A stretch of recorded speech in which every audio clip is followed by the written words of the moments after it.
আপনার দ্বিতীয় প্রশ্নে আসি, ইসলামে পুরুষরা 4টা 5টা কেন বিয়ে করে?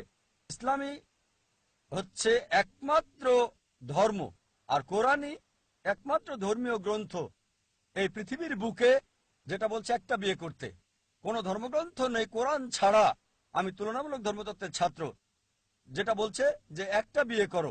একটা অনুচ্ছেদ নেই বাইবেলে, ভগবদ গীতাতেও নেই, বেদেও নেই যেটা বলছে একটা বিয়ে করতে কোরআন ছাড়া।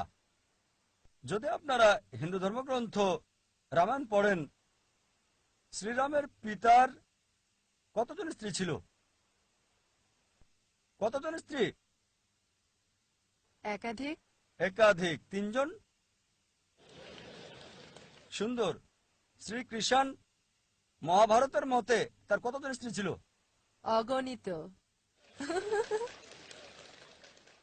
অগণিত নয়, আপনি আপনার গ্রন্থ ভালোভাবে জানেন না। না। 4 জন স্ত্রী ছিল? না। আমার কোনো ধারণা নেই। 4 জন না, 100 জন না, 1000 জন না, 16,108 জন স্ত্রী। কতজন ছিল? 16,108 জন। তাহলে মুসলিমরা কেন 4টা করতে পারবো না? সমস্যা কোথায়?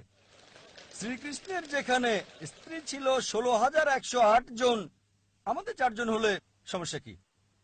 কোরআন বলছে সূরা নিসা অধ্যায় 4 আয়াত 3, তোমাদের পছন্দের মেয়েকে বিয়ে করো 2, 3 বা 4, কিন্তু যদি ন্যায় বিচার করতে না পারো তাহলে একটা। এই কথাটা যে একটা বিয়ে করো কেবল কোরআনে আছে, আর কোন ধর্মগ্রন্থে নেই। বলা হয়েছে পছন্দের মেয়েকে বিয়ে করতে 2, 3 বা 4, কিন্তু ন্যায় বিচার করতে না পারলে একটা বিয়ে করো। আর কেউ যদি একের অধিক বিয়ে করতে চায়, কোরআনের দেওয়া একটা শর্ত হলো ন্যায় বিচার করা। যদি সমান আচরণ করতে না পারো একটা বিয়ে করতে হবে। অনেক অমুসলিম মনে করে এটা ফরজ, বাধ্যতামূলক। মুসলিম পুরুষের জন্য একাধিক স্ত্রী থাকা ফরজ। এটা বাধ্যতামূলক নয়, অতিরিক্ত। এটা ফরজ না, এটা বাধ্যতামূলক নয়। আপনি কতজন মুসলিম পুরুষকে চেনেন যাদের একাধিক স্ত্রী আছে? বোন, আপনি কতজনকে চেনেন? কতজনকে আপনি চেনেন? অল্প কয়েক। কতজন? অল্প অল্প কয়েকজন। মানে 1, 2, 3 কয়জন? হ্যাঁ, কমপক্ষে 3 জন। প্রায় 3 জন। ধর্মেন্দ্রের কথা শুনেছেন? হ্যাঁ। তার কজন স্ত্রী ছিল? 2 জন। মুসলিম না অমুসলিম? অমুসলিম। অমুসলিম।